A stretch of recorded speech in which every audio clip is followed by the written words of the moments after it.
Get strong.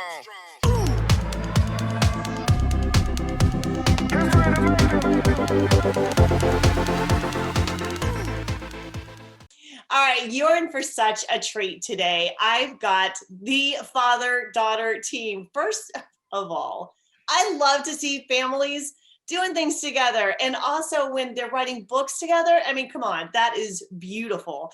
So I've got Amy Crouch, who is a student at Cornell. She has written a book with her father, Andy Crouch.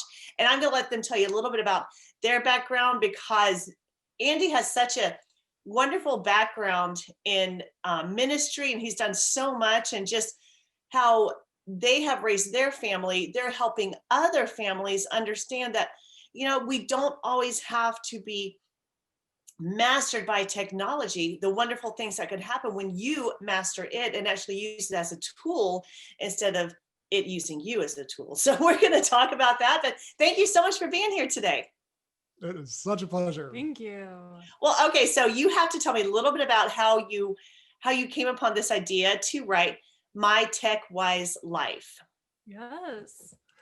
You can tell your part of the story. Sure. Well, so it does start with Dad writing the book is the thing. 4 years ago now. Wow. 4 years ago now, my dad wrote this book called The Tech Wise Family, which was about our family, actually.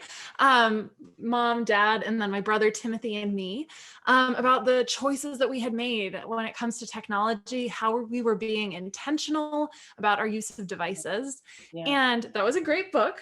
Dad did a very good job, but there was something that we felt we wanted to go a little further. We wanted to be speaking not just to parents, but to kids as well. And so I eventually felt like it made sense for me to try to speak to my own generation. I'm 20, I'm a junior in college. And, you know, I really have found that people my age were looking for guidance around technology, but we're just not quite sure how we can find a healthier and happier way. So we wrote this book together. It's called My Tech Wise Life. And it's about my own story and also statistics of the stories of teenagers all over the country, and how it is that we can try to live wisely with our devices. Yeah, so good. Now, Andy, share with me a little bit about how you raised your family. I mean, people would consider today very radically different. Yeah, it evolved as we, like all parents are trying to do, try to figure out how to handle all these new devices, media, and so forth that are coming into our homes that our parents didn't have, that in some ways we didn't have growing up. And we did end up making choices that actually were pretty different, I would say, from maybe most families around us, because I think we came to believe, Catherine and I, that there was a lot at stake, and that actually the default settings of these devices aren't necessarily good for us, or as good as they could be. And I wrote this book, The Tech Wise Family, that lays out 10 commitments you can make as a family, all of which we did in different ways. But honestly, at the time, we were just trying to figure it out. So the Tech Wise Family puts it in a nice package and, you know, gives you the step-by-step kind of simple version, which really, I do really believe can be really helpful. But along the way, as our kids were growing up, I mean, it was all improv, honestly, and as much about not so much our kids, the dangers of tech just for our kids, but also for me as a dad and as a husband. Because of everyone in our family, I think I'm the one maybe most in danger of getting drawn into the screen and staying put with my device when I should be with the family. And so a lot of this is actually stuff that Dad needed. Yeah, you're preaching to the preacher, right? Exactly. Yeah. So having made some of these choices, and then the other thing is parenting. When you're in the middle of it, you don't know what you're doing. You don't know if it's working. No idea. You're right. You're shooting from the hip all the time. All the time. So in 2017, our son was off to college. Amy was in high school. And we thought, oh, it's actually kind of working. Like, the kids are grateful we did this. They're not mad at mom and dad. They don't feel like they missed out. They actually feel like they're more alive in some ways than their friends are getting to experience. They love us. So it's then that you can write a parenting book. It's once you've actually come out the other Yeah. side with all the bumps and bruises. That's right. You tried out the recipe. You ate it. It's delicious. Okay, now I'll publish the recipe, right? Let me try it out in my kitchen first. But that is like that. Parenting is, there's just so much. As soon as you think you have it figured out, there's a new platform. And then how do you handle that? I mean, as soon as I think, okay, I got this Instagram thing under control. My kids are not controlled by a TikTok. What? Like, and then like, I don't know what's next. Yeah, something is in the works. But so I right. think there is a risk of becoming detached from it and thinking kind of like it's easier. It's easier to just say, well, they're entertained. That's just what all the kids are doing. And did you ever feel like that, Amy, when you were like, well, all my other friends are like really engaged on social media and I can see what they're doing every second of every day. So did you ever feel like you were being left out, or did you always feel like, well, I've got an advantage being raised like this? Yeah, it's complicated. It's all complicated, baby. Yeah, I think It's all complicated. I know. I'm sure I could say that to every question you ask us, but We'll just have that default answer. We'll have a little button that says it's complicated. It's complicated. Let's move on. Okay. No, but seriously, I would say that I both felt the kind of left out feeling, and yet it wasn't as important as you'd think. Yeah. So I absolutely did notice that I was not taking part in these really important social media platforms, especially social media. I wasn't, watching the TV shows that my friends were. Even still in college, people talk about SpongeBob all the time, and like little 5th grade me did not watch SpongeBob. Oh my gosh, you remind me so much of my kids. I can't. You're like, turn it off. I'm not sure if I missed out on that much without watching SpongeBob. You're gonna be okay. I think we're good. It's like, oh no, I don't know about Plankton's evil schemes. So, I would say I was aware that there was something different. And it definitely meant that I wasn't able to participate in all the conversations, and I wasn't necessarily, communicating on Instagram, Snapchat, whatever. But it also wasn't the most important thing. Yeah. Ultimately, I think, I really think that there are more important things, and I was able to find friends who we were able to talk about more than just TV shows or what was going on social media. And so even though I wasn't able to be part of every single conversation, I still found a group of people who I felt cared about me, who I cared about, and who were including me. And I think that's really what every teenager is looking for. You're so right. Like, everyone desires intimacy and connectivity. And I think sometimes when we find that need met through a device, through our phones, through a platform, there's such a critical element that we're leaving out. And I think it just leads to this sense of continue search. Like, I need to be more connected. And so of course, instead of like building the relationships, what we'll do is we'll do the easy thing and we'll just start the scroll as a form of distraction. Yes. Oh, totally. And but it's crazy because I would tell my kids, like, when you're either creating or consuming. And so we would always have like strict parameters on how much time, if they're consuming content, they've got to be able to create as well. So it's like, you know what, you can like watch the YouTube video, but what kind of video are you going to create? What kind of music are you going to create? And so my kids now, they're always sometimes, at 2 a.m, mixing tracks and making, and so it's like, sometimes it backfires on you. But to help your kids understand that there has to be a balance. And if we live in consumption mode, we're not living that life that God wants us to live. He wants us to be channels of his blessing. We're not just like, just to feed ourselves on all the content, because you can't do that. It's just too many choices. It's too much. And it leads to this sense of fear of missing out and lack and scarcity. which again, it's almost like this vicious circle. So Wow. how did you, like, I know how I manage with my kids and how I also have to manage myself, just like you said, Andy, Hmm. because it's the easy thing. It's the easy Right. thing to, Always. butt hits the surface, phone comes out. Sometimes even not. Like sometimes I'm like, oh, I'm waiting in line. Okay, let me just grab my phone and Right. look. It's almost like a knee-jerk reaction. So how do you manage this to, balance your life as well as making sure your kids are doing this too? Yeah, one of the main things that we did that really paid off was literally to rearrange the furniture in our home, Mhm. or really you could think about rearranging the spaces in our home, exactly along this line of creating versus consuming. We wanted to put creativity at the center of our house and in the most trafficked and visited and most appealing parts of our house, and put the consuming, which is not all bad, as part of a sort of balanced life, Right. but put that at the edges and put the devices at the edges. So we did get a TV when our kids were, once kids are over 10, I think it's great to watch movies as a family. I think there's some really great TV out there. There's lots of reasons. We didn't want that to be a big part of their lives when they were really small, but as they got older, I love having a nice TV. So we have a nice TV, but it's not in the center of our house. It's in the basement, which is a okay spot, but it's not the heart of the home. It's not the first thing you see when you walk in. You really have to go looking for it to find it. And that means that when we do use that, it's intentional. And It's intentional. Wow, we're that's a big word, intentional. and Mhm. so this comes from is this idea in kind of social sciences called nudges that if we can just a lot of times it's even relating to food, like are you going to have Cheetos sitting on the counter or apples sitting on the counter?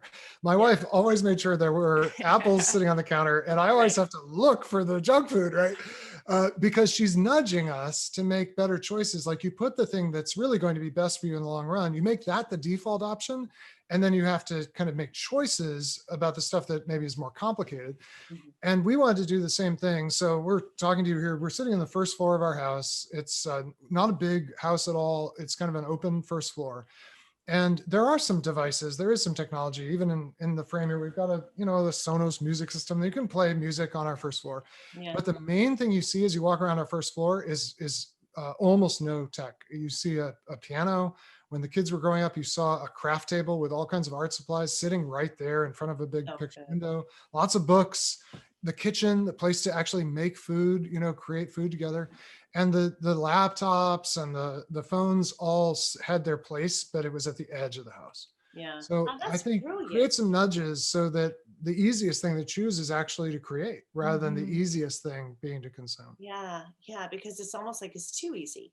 Yes. And it's It's all designed to feel it's easy. designed. I was doing something the other day. I was searching for something the other day and I was with my daughter and I found it and I like did a little double click thing. I'm like, did I just buy that? It's like, how did I just buy that? That was so easy. I Mm. just bought it. Like, what happened there?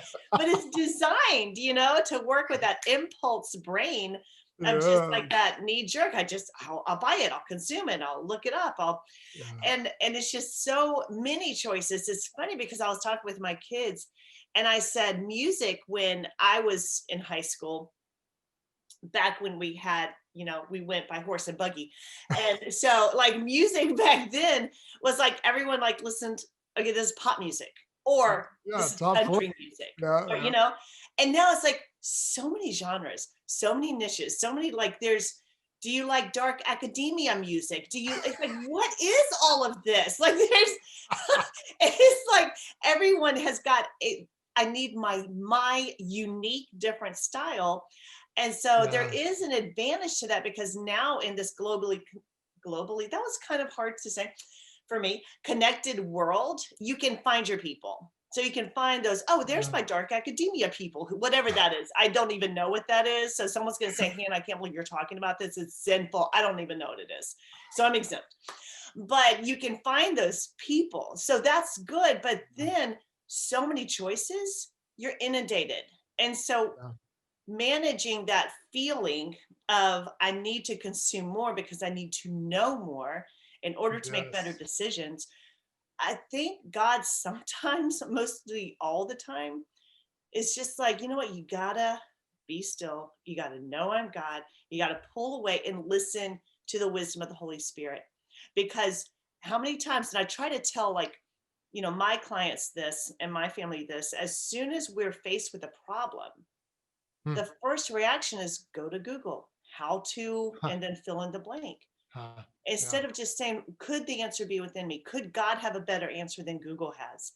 And so I think that's one thing we really lose contact. We really lose that intimacy when the Holy Spirit, and we're seeking false intimacy with all the connectivity we can have through our devices. I mean, I don't know. That's just could be the apple slices talking. I don't know, but that's just how I feel sometimes, is that we don't give the Holy Spirit a chance to invade our mind with his wisdom when we're constantly seeking the world's knowledge.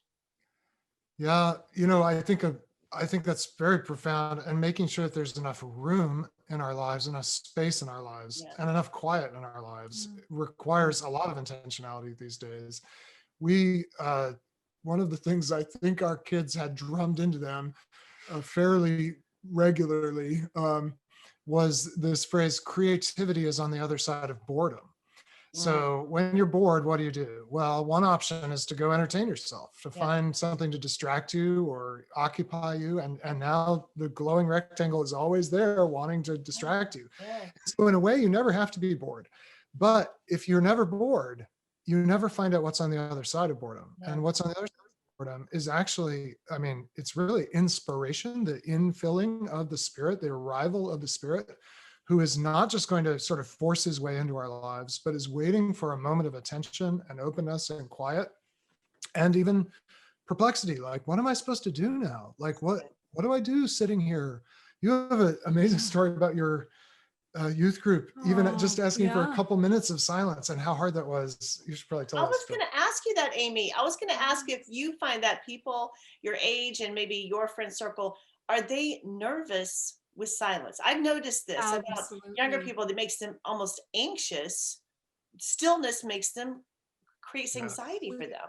It is so true. And I mean, I will say this is not a new problem. I think it's Pascal, right? Who says the fundamental problem of humanity, I'm paraphrasing, is that we can't sit alone with ourselves. And so this has always been a problem, but it is especially something that I see in people my own generation.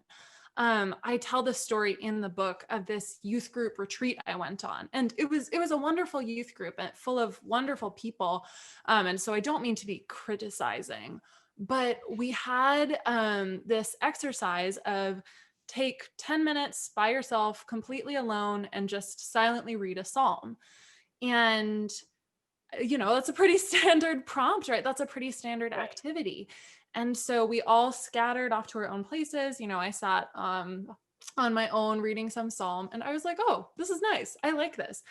And I came back and I was so discouraged and surprised by how hard that had been for everyone else. And I don't tell this to make myself seem any better, because it can be really hard for me to be alone with myself too. But I was seeing my friends and my peers just so upset by having sat alone for 10 minutes. People were saying, all of these horrible thoughts were flooding my mind. I couldn't think about anything except what makes me most uncomfortable. I was just torn apart by self-doubt. And I was just so discouraged to hear that was true. And I think that the answer, or the beginning of the answer to that problem, is not to just avoid silence altogether.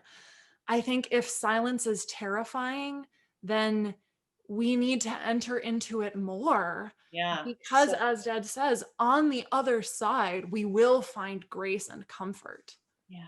That is so good. It makes me remember one time we were at an activity and I was volunteering with some children, and one of the kids, they're like, preteens, teens, and one of the kids was getting very anxious about something. And I'm a life coach, and I was just sitting with her, and we're just talking. We're calming down. We're finding the stillness. And this mom comes out and said, "Oh, you'll need to do that. I have an app for that. Here, she can use." I'm like, "No, she doesn't need a phone in front of her face. Like, that's the last thing she needs. Get the app out of here. Let's connect." But it's just amazing how dependent we are on that and how the stillness creates anxiety. And that's so true. If we Yes. can't be alone with our thoughts, then we're constantly going to be seeking, just filling up our mind and with Yeah. anything and everything. Yeah. So we could talk about this for hours because I'm passionate about this as well. But what would you suggest? So if a mom or dad is listening to this and they're like, my kids are addicted to screens. They go to bed with them at night. They Yeah. wake up with them. They're on them all the time. As soon as a question comes up, they're searching it online. What would you say could be probably the best place for them to start? And I think first of all, it's making sure you're not addicted to screens, but where would be one of the best places to start helping your family become more tech wise? I have a couple thoughts, and then I'm sure Amy, having been on the receiving end, has thoughts too. Uh, I I always feel like the most powerful things we can do are things we do all together as a family. So Mhm. I understand a lot of parents have really appropriate concerns about their kids. I will say the kids are concerned about us. The number one thing kids say they wish they could change in their relationship with their parents is that they when we asked them that question, surveys for TechWise Family, they said, I wish my parents would spend less time on their phones and more time talking to me. So the concerns actually go both directions. Yeah. They're concerned about how busy and stressed we are. They see that and feel that. It troubles them more than they let on. So I would encourage, at least as a first step, thinking about things the whole family can experiment with and change together. We love the practice of 1 hour a day, 1 day a week, and if you're really bold, 1 week a year without devices, turning off everything in your house 1 hour a day. We're going to have dinner a little bit after we talk with you here, and we'll turn off most of the lights. We'll park all the screens. We'll have an hour that's really free of that as a family. And then we do that again on Sunday for the whole day. So that's one thing you could try. We do love the idea in our house, and Amy's become a huge evangelist for this among her friends of the phones go to sleep before we do, and they sleep separately from us, all of us. Yeah. So this is so much better if you're not trying to make the kids do it, but the parents are taking their phone to the bedroom. If we all park our devices, that's great. And then the other thing I'd say is the older your kids are, the more you need to really choose this together rather Mhm. than imposing it. And it can be part of a conversation about how are things going? What can we try? What would you like to see happen more in our family than we currently do? That doesn't mean you won't eventually lay down the law on some things, but gosh, to start with things that we do together rather than Right. rules for you, in my experience, it's a better Yeah, you want story. everyone on board. Everybody, yeah, as much as possible. And Yeah. then anticipate, as Amy's youth group experienced, the first phase of it will feel really hard. Yeah. And in my experience, it's almost this ironclad rule. If I have 10 minutes of silence, the first 3 minutes will be hard. If I have a day of silence, the first 3 hours will be hard. It almost doesn't matter like the Yeah. length. The first third is just tough. And Yeah. everybody's nervous, everybody's mad, everybody wishes they hadn't done it. On the other side of that is something amazing. It is. So don't be alarmed if the first few days of this new experiment are really seem really bad. Right. It's actually a sign that you're about to experience some growth together that you can't Mm, experience any other way. that's so good. And it has to be that way. It has to be hard before it gets easy. And we're tough Well, people. We can do this. yes, but this is really at the heart of how technology has misled us because technology's whole promise is easy. Yeah. I call it easy everywhere. It's what technology wants to give us. And when we've gotten used to be able to microwave the burrito and flip the channel and find the information and have it be easy, we forget that all the best things in our life actually came with difficulty first. Mm. So hard actually leads to better, but Oh, easy actually leads to harder later. oh, And if you want easy now, it's going to be harder later. that's so And if good. you choose hard today, it's going to be not necessarily easy later, but better later. Well, that's why, the Bible talks about that narrow path and the wide road. The wide road is Exactly. always easy to travel on until Yeah. you get further down. Yeah. And then you get Yeah. stuck in the brambles, in the thorns, that Yeah. it's too hard. You've sacrificed too much. And the narrow path is always hard to travel at first, but it opens out to such a wide expanse. And so I encourage people, like, we always have choices. The word says, I put before you life and death, Yeah. choose life that you and your descendants may Yes. live. And we Yes. have those big choices. I find the biggest choices are just little choices we make every single day. So thank you. I want to thank you again for writing My Tech Wise Life. Beautiful book, amazing. I love how you structured everything in that book. It's such a great read. And thank you also for setting an example of how to do this in real life and for being my guest. Thank you so much. Thank you. Thank you, Anna. How can people get more of you? Check out if you Google, it'll be so easy. If you So Google, easy. It's so easy. if you Google My Tech Wise Life, you'll find more of Amy's book, and you'll also find links to a kind of masterclass style course that I teach on technology and family, also tech in the workplace and tech at church. So we have a bunch of tech-wise resources to help folks pursue this and live the life that's really life together. Thank you. Thank you so much. Yes. Oh, another thing that's coming up is, at least as we're recording this, it is before Lent, and we're actually working on putting together a Lenten journey through being tech wise. So keep an eye out for that. Again, if you Google tech wise, it'll come up. Amazing. Thank you so much. Amy, Andy, thank you again for being my guest, and be blessed like crazy.